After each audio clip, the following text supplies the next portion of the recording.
आरोपीची प्रॉपर्टी कोठे कोठे आहे याची माहिती संकलित करण्यात आली आहे व ती खालीलप्रमाणे आहे। मिरगाव तालुका सिन्नर जिल्हा नाशिक येथे 33 एकर जमीन स्वतःचे नावे। मिरगाव तालुका सिन्नर येथे फार्म हाऊस। पाथर्डी गाव गव्हाणे गाव तालुका जिल्हा नाशिक येथे 10 एकर जमीन। सिन्नर तालुका सिन्नर जिल्हा नाशिक येथे 6 एकर जमीन। शिर्डी तालुका राहता जिल्हा अहिल्यानगर 4.5 एकर जमीन स्वतःच्या नावे। काकडी तालुका राहता जिल्हा अहिल्यानगर शिर्डी विमानतळ 5.5 एकर जमीन। पाथर्डी फाटा नाशिक 800 स्क्वेअर फुटाचा एक फ्लॅट। ओझर जिल्हा नाशिक 4 गुंठेचे 3 फ्लॅट प्लॉट। आडगाव जिल्हा तालुका जिल्हा नाशिक 5 गुंठेचा प्लॉट। पनवेल नवी मुंबई येथे 40 गुंठे प्लॉट। कॅनडा कॉर्नर नाशिक येथे ऑफिस 180 स्क्वेअर फूट। संगमनेर जिल्हा अहिल्यानगर येथे मुलगी सृष्टी नावावर 11 गुंठे प्लॉट। पुणे येथे मुलीच्या नावावर प्लॉट। कर्मयोगी नगर नाशिक येथे बंगला। शिर्डी तालुका राहता जिल्हा अहिल्यानगर येथे पार्टनरशिप मध्ये साई सिल्वर ओक मंगल कार्यालय। सिन्नर तालुका सिन्नर जिल्हा नाशिक येथे 5 जणांमध्ये मिळून 6 एकर जमीन। स्वतःकडे 12 तोळे सोने, पत्नीकडे 20 तोळे सोने। पत्नीच्या नावे डीमॅट अकाउंटवर 1 ते 2 लाख गुंतवणूक। एकूण बँक खाते 5 ICICI, युनियन, सारस्वत, विश्वास कोऑपरेटिव्ह, SBI अशा प्रकारे 40 कोटी 87 लाख रुपयाचे बाजार मूल्य।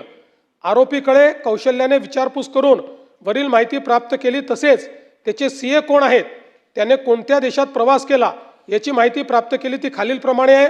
CA प्रकाश पादे नाशिक, CA किरण कटारिया नाशिक। परदेश प्रवास America, France, Australia, UAE, South Africa, Ethiopia, Tanzania, Kenya, Indonesia, Malaysia, Peru, Uganda, Cambodia.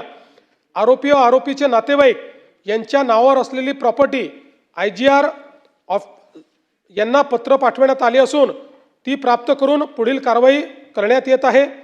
आरोपी अशा खरात यांच्याकडे याच्यापेक्षा जास्त मालमत्ता असू शकते त्याबाबत तपास करत आहोत।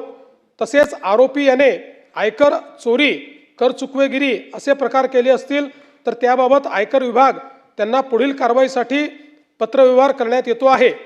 आरोपी अशोक खरात याच्यासोबत संगनमत करून कोणी वरिष्ठ प्रशासकीय अधिकारी यांनी कोणते आर्थिक गैरव्यवहारामध्ये सहभागी होऊन काही आर्थिक गैरव्यवहार केले आहेत का याच्याही बाबत सखोल चौकशी सुरू आहे।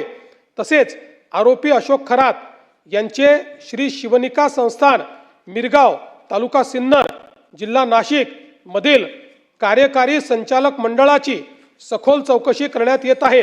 तसेच अशोक खरात यांचे इतरही काही संस्थान ट्रस्ट असतील तर त्या संस्थानांची व त्यावरील कार्यकारी मंडळातील सदस्यांची सखोल चौकशी सुरू आहे। SIT कडे वरील प्रकरणी तिन्ही गुन्हे एकत्रित तपासात आल्यानंतर पीडितेची वैद्यकीय तपासणी, आरोपीची वैद्यकीय तपासणी, आरोपीसोबत काम करणाऱ्या साक्षीदारांकडे विचारपूस करण्यात आली। आरोपीचा कार चालक, त्याच्यासोबत काम करणारे नोकर, मिरगाव फार्म हाऊसवरील त्याच्याकडे काम करणारे लोक, त्याच्यासोबतचे पुजारी यांचा जबाब नोंदवण्यात आला। ज्या साक्षीदाराकडून शिर्डी पोलीस स्टेशनच्या गुन्ह्यात व्हिडिओ जप्त केले तो साक्षीदार देखील तणावात होता। त्याला पोलीस संरक्षण पुरवून सुरक्षेची पूर्ण हमी देऊन त्याच्याशी चर्चा करून व्हिडिओच्या पुराव्याची कडी जोडण्यात आली आहे। ज्या साक्षीदारांनी पोलिसांना व्हिडिओ हजर केले आहेत ते साक्षीदार तसेच त्यांनी ज्यांच्याकडून व्हिडिओ मिळवले ते महत्त्वाचे साक्षीदार यांचे जबाब नोंद करण्यात आले आहेत।